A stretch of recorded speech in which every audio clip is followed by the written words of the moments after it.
Imagineu agafar un cotxe i anar de Barcelona a París. De Barcelona a París i tornar.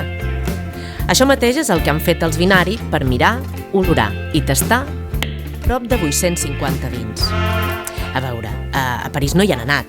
Volem dir que 70 tastadors han fet prop de 2.000 quilòmetres per tot Catalunya a la recerca dels millors vins. D'aquests, n'han triat 122, els imprescindibles, que són el que es van tastar al celler cooperatiu de Rubí.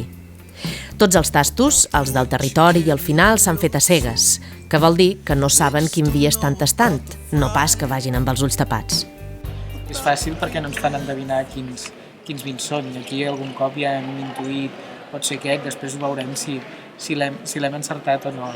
Però justament la gràcia d'un tast a cegues a vegades és que descobreixes que potser un celler que tenies ubicat en una gamma de qualitat que potser era mitja baixa t'acaba sorprenent perquè ha fet un bon vi, probablement perquè el celler ja està treballant més bé i et desacomplexes, no?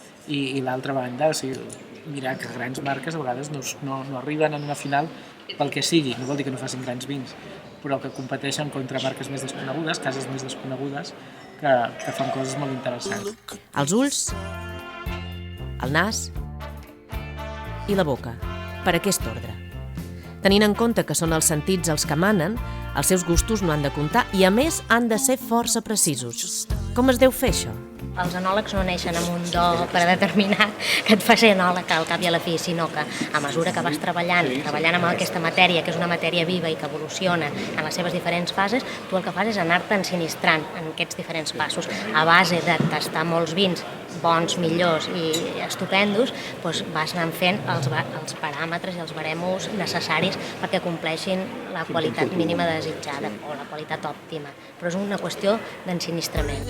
I el més difícil encara és que això de la vista, l'olfacte i el gust ho han de traduir en números perquè sigui el més just possible.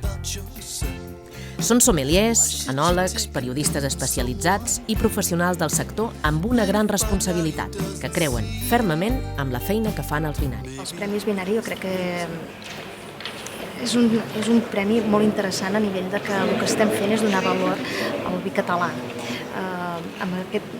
A tot el nostre territori es fan vins molt interessants, molt diferents, que poder no tenen el prestigi que podrien tenir altres zones, tot i que també hem de tenir clar que això està canviant.